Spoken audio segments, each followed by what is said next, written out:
As-tu déjà ressenti que quelque chose en toi changeait profondément, comme si ton âme se préparait à un voyage que tu ne peux pas encore expliquer? Ce n'est pas une simple impression. Ce que tu ressens peut être un signe que ton âme est en train de se détacher du monde matériel. La Bible nous enseigne que notre existence ne se limite pas à cette réalité physique, car nous n'avons point ici-bas de cité permanente, mais nous cherchons celle qui est à venir. Hébreux 13, 14. Et si les changements que tu ressens étaient une indication claire que ton âme se prépare à un nouveau chapitre spirituel? Ne prends pas cela à la légère. Ces signes ne sont pas des coïncidences, mais des messages divins. Peut-être as-tu remarqué que ta perception du monde a changé, que tu ressens les énergies différemment, que tu vois des synchronicités, troublantes comme des chiffres répétitifs, ou des rencontres qui semblent écrites d'avance. Peut-être ressens-tu un profond détachement des choses matérielles, une envie inexplicable de rechercher l'essentiel, de donner un sens plus profond à ta vie. Tout cela peut être un signe que ton âme se prépare à un éveil spirituel puissant. Aujourd'hui, nous allons révéler 5 signes clairs qui montrent que ton âme est en transition. Si tu t'es déjà senti différent, si tu as l'impression de ne plus appartenir à ce monde tel qu'il est, alors regarde cette vidéo jusqu'au bout. Ce que tu vas découvrir pourrait changer ta perception de la vie et t'aider à comprendre ce que Dieu essaie de te montrer. Et avant de commencer, dis-moi dans les commentaires, as-tu déjà ressenti que quelque chose en toi était en train de changer? As-tu déjà vécu des moments où tu as senti que la réalité autour de toi était différente, plus intense, plus profonde? Partage ton expérience, car ton témoignage peut aider d'autres personnes qui traversent la même transformation. Reste bien jusqu'à la fin, car ce que nous allons voir ensemble pourrait être la réponse à cette sensation inexplicable que tu ressens au fond de toi. Prépare-toi, car ces signes pourraient bien révéler que ton âme est sur le point de quitter son ancienne existence pour quelque chose de bien plus grand. Lorsqu'une âme commence à se détacher de son enveloppe terrestre, un des premiers signes est l'éveil à une perception plus large du monde. Soudainement, tout semble différent. Les couleurs paraissent plus vives, les sons plus distincts et les sensations plus profondes. Ce n'est pas une simple coïncidence, c'est une transformation spirituelle en cours. La Bible nous enseigne que les choses visibles sont passagères, mais les invisibles sont éternelles. 2 Corinthiens 4, 18. Ceux qui traversent cette phase commencent à percevoir au-delà du matériel, ressentant des connexions invisibles entre les événements, les personnes et même la nature. Leur intuition se renforce, leur esprit capte des messages subtils, des coïncidences significatives se multiplient. C'est comme si leur regard s'éveillait à une nouvelle dimension, une réalité que peu parviennent à discerner. Ce changement intérieur amène aussi une sensibilité accrue aux énergies environnantes. Dans un lieu chargé de paix, la sérénité semble tangible, mais face à une atmosphère oppressante, l'inconfort devient insupportable. Cela rappelle ce que Jésus disait. « Veillez et priez, afin que vous ne tombiez pas en tentation. » Matthieu 26, 41.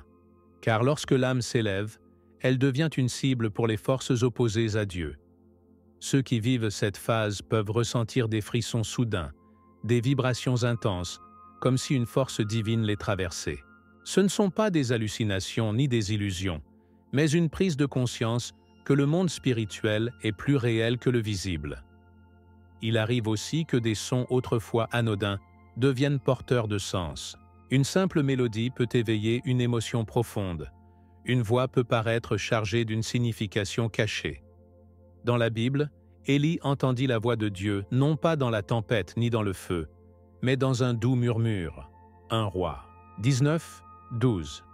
De la même manière, ceux qui vivent cet éveil commencent à entendre les messages de Dieu d'une manière nouvelle, non pas à travers des visions spectaculaires, mais dans la subtilité du quotidien. Une parole prononcée par un inconnu, un verset biblique soudainement significatif, un rêve porteur d'un message, tout devient un canal pour la révélation divine. Cet éveil ne se limite pas au sens physique. L'intuition devient un guide, plus fiable que jamais. Les décisions sont prises avec plus d'assurance, comme si une force invisible orientait chaque pas. C'est exactement ce que Jésus a promis. Quand le Consolateur sera venu, l'Esprit de vérité, il vous conduira dans toute la vérité.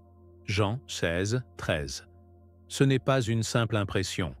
C'est la preuve que l'âme entre dans une nouvelle phase où elle est plus réceptive à la voix divine.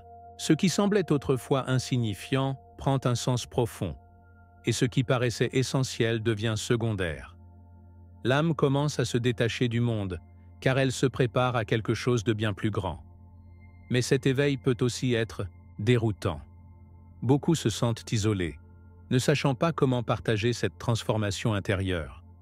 D'autres ont peur d'être jugés ou incompris. Pourtant, la Bible nous rassure. Ne vous conformez pas au siècle présent, mais soyez transformés par le renouvellement de l'intelligence. Romains 12, 2. L'éveil spirituel n'est pas une malédiction, mais une bénédiction, un appel divin à voir au-delà des illusions du monde. Ceux qui vivent ce phénomène doivent s'accrocher à la foi, car ils sont sur le chemin du dessein divin. Cette phase n'est que le début, et elle ouvre la porte à une transformation encore plus profonde. Lorsque l'âme commence à se détacher du corps, un changement profond s'opère. Le monde matériel perd son attrait. Les possessions, le statut, les richesses, tout cela semble soudainement dénué de sens. Cette transformation n'est pas une coïncidence, c'est un appel divin. Jésus lui-même nous a prévenus. Ne vous amassez pas des trésors sur la terre, où la teigne et la rouille détruisent, et où les voleurs percent et dérobent, mais amassez-vous des trésors dans le ciel. Matthieu 6, 19, 20. Ceux qui vivent ce détachement ressentent une soif de quelque chose de plus grand, quelque chose que ni l'argent ni les plaisirs du monde ne peuvent satisfaire. C'est un processus intérieur puissant. Les objets autrefois précieux semblent insignifiants, les ambitions du passé s'effacent, et une nouvelle soif naît, celle de vérité, de paix et de connexion avec Dieu. On commence à réaliser que tout ce qui est matériel est éphémère, que la réussite sociale ne comble pas l'âme, et que la seule chose qui compte vraiment, c'est la relation avec Jésus-Christ. La Bible nous enseigne que la piété avec le contentement est un grand gain. 1 Timothée 6, 6. Cette phase peut être déroutante, car elle va à l'encontre de tout ce que la société valorise. Mais c'est précisément dans ce dépouillement que Dieu agit, révélant les vraies richesses du royaume céleste. Ceux qui passent par cette étape sentent le besoin de simplifier leur vie. Le consumérisme perd son pouvoir d'attraction, et l'âme cherche à vivre plus en accord avec les valeurs spirituelles. C'est pourquoi beaucoup ressentent le besoin de se séparer de certaines possessions, de s'éloigner de certaines relations, ou même de quitter des modes de vie qui ne leur conviennent plus. Cela rappelle l'histoire du jeune homme riche qui, malgré sa droiture, ne pouvait pas suivre Jésus parce qu'il était trop attaché à ses biens. Marc 10, 21, 22. Ce détachement n'est pas une perte, mais une libération. C'est une invitation à trouver un sens plus profond, à replacer Dieu au centre de l'existence. Dans cette quête d'essentiel, les priorités changent radicalement. Les plaisirs, superficiels, laissent nos places à une recherche de paix intérieure. Les relations basées sur l'intérêt matériel s'effacent au profit de liens plus authentiques et spirituels. On commence à voir le monde avec des yeux nouveaux, et cette transformation s'accompagne souvent d'une envie irrésistible de servir les autres. Jésus nous a donné le plus grand exemple en lavant les pieds de ses disciples, Jean 13, 14, 15, montrant que la grandeur véritable ne réside pas dans l'accumulation, mais dans le service et l'amour du prochain. Mais ce détachement n'est pas sans épreuve. Il peut susciter des incompréhensions, des jugements, voire des conflits avec ceux qui ne comprennent pas ce chemin. Pourtant, c'est un passage nécessaire vers une vie plus alignée avec la volonté divine. Celui qui veut sauver sa vie la perdra, mais celui qui perd sa vie à cause de moi la trouvera. Matthieu 16, 25. Cette phase prépare l'âme à une transformation encore plus profonde, où elle s'ouvrira aux signes divins et aux synchronicités qui confirmeront qu'elle est sur la bonne voie. Lorsque l'âme commence à se détacher du monde matériel, Un phénomène intrigant se manifeste, l'augmentation des synchronicités. Ces coïncidences étranges, ces événements qui semblent trop parfaits pour être le fruit du hasard, deviennent de plus en plus fréquents. Une suite de chiffres répétitifs comme 11, 11, 333 ou 444 apparaissent bonnes partout. Sur une horloge, un reçu, une plaque d'immatriculation. Ces signes ne sont pas anodins, ce sont des rappels divins. Dans la Bible, Dieu parle à son peuple de différentes manières, y compris à travers des signes visibles. Dieu parle cependant, tantôt d'une manière, tantôt d'une autre, et l'on n'y prend point garde. Job 33, 14. Ceux qui vivent cette expérience sentent que quelque chose les guide, comme si un fil invisible reliait les événements de leur vie pour les conduire vers une révélation plus grande. Ces synchronicités ne se limitent pas aux chiffres. Elles prennent la forme de rencontres inattendues, de retrouvailles improbables, d'événements qui s'alignent de manière si parfaite qu'il est impossible d'y voir une simple coïncidence. Certaines personnes apparaissent dans notre vie au moment précis où nous avons besoin d'un message, d'un encouragement ou d'une direction. Il en fut ainsi pour Philippe lorsqu'il rencontra l'eunuque éthiopien sur la route de Gaza, Actes 8, 26-40. Un rendez-vous divin parfaitement orchestré. Ces moments ne sont pas dus au hasard, mais font partie d'un plan plus vaste que Dieu révèle progressivement à ceux qui prêtent attention. Plus l'âme s'éveille, plus ces connexions se font sentir. Il arrive que l'on pense intensément à une personne et qu'elle nous contacte soudainement, ou que l'on reçoive une réponse à une question profonde au détour d'un message, d'une chanson, ou même d'un verset biblique entendu, par hasard. Mais existe-t-il réellement un hasard pour ceux qui marchent avec Dieu? Les pas de l'homme sont affermis par l'Éternel, et il prend plaisir à sa voix. Psaume 37, 23. Ceux qui vivent ce phénomène commencent à comprendre que tout dans leur vie est orchestré pour les mener vers un but spirituel précis. Ce qui était autrefois insignifiant prend désormais tout son sens. Une parole entendue dans une conversation, anodine. Une scène d'un film qui semble adressé personnellement, un livre qui tombe par hasard entre nos mains. Tout devient porteur de messages profonds. Comme lorsque Jésus parlait en parabole, Matthieu 13, 34, 35. Dieu continue, aujourd'hui à parler en utilisant des langages subtils. Celui qui écoute ces signes avec attention ressent une guidance constante, comme s'il avançait sur un chemin déjà tracé par une intelligence divine. Mais cette phase amène aussi son lot d'interrogations. Pourquoi ces signes? Que signifient-ils réellement? Est-ce un avertissement, un encouragement ou une confirmation? L'important est de ne pas chercher désespérément à tout comprendre, mais d'accepter cette guidance divine avec foi et discernement. Confie-toi en l'Éternel de tout ton cœur et ne t'appuie pas sur ta propre intelligence. Proverbe 3, 5. Ces synchronicités sont des indices que l'âme est en transition, qu'elle s'aligne sur un plan spirituel supérieur. Et bientôt, cette connexion s'intensifiera encore, conduisant à des expériences spirituelles encore plus profondes. À mesure que l'âme se détache du monde matériel, les expériences spirituelles deviennent plus intenses. Une sensibilité accrue aux énergies se manifeste, rendant les vibrations des lieux et des personnes plus perceptibles. Ce que d'autres ne remarquent pas, ceux qui traversent cette phase le ressentent profondément. Un simple regard peut révéler une émotion cachée. Une pièce peut sembler chargée d'une énergie pesante ou, au contraire, d'une paix indescriptible. C'est un éveil spirituel que la Bible illustre parfaitement. Éprouvez les esprits pour savoir s'ils sont de Dieu. 1 Jean 4, 1. Ce don de discernement s'aiguise, permettant de distinguer ce qui est divin de ce qui ne l'est pas.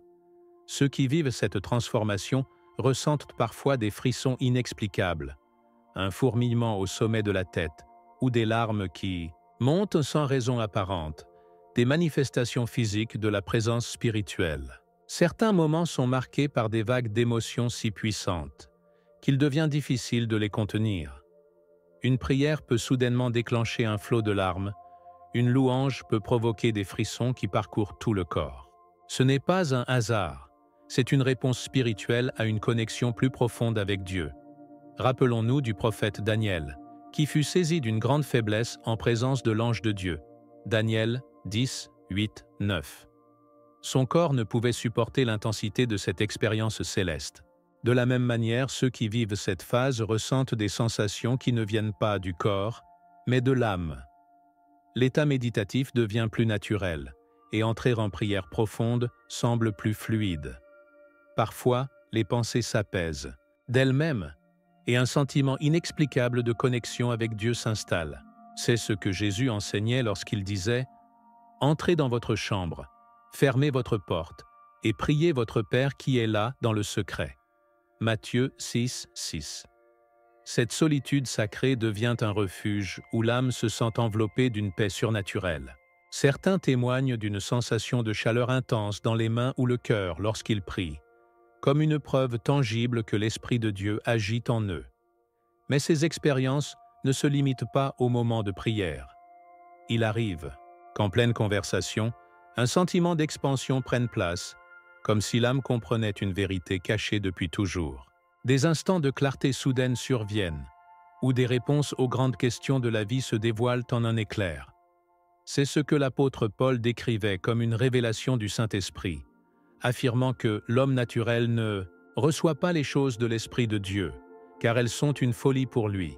1 Corinthiens 2, 14. Ceux qui vivent cette phase doivent apprendre à faire confiance à cette guidance intérieure, car elle n'est pas un fruit de l'imagination, mais une confirmation que l'âme est en train de s'aligner sur le divin. Cependant, ces manifestations peuvent aussi dérouter, voire effrayer. Pourquoi ressentir tout cela soudainement? Pourquoi percevoir des choses que d'autres ne perçoivent pas? C'est une phase où l'âme s'éloigne encore plus de l'illusion du monde pour s'ancrer dans la vérité divine. C'est ici que le combat spirituel s'intensifie et que la foi devient essentielle pour ne pas se perdre en chemin. La Bible nous rassure. « Ne crains rien, car je suis avec toi. Ne sois pas effrayé, car je suis ton Dieu. » Ésaïe 41, 10. Car bientôt, ce cheminement conduira à une révélation encore plus grande, celle du véritable appel divin sur la vie de l'âme. Lorsque l'âme atteint un certain stade de transformation, une évidence surgit. Elle ne peut plus vivre comme avant. Un appel intérieur devient pressant. Une sensation inexplicable pousse à chercher un but plus grand que les simples occupations terrestres.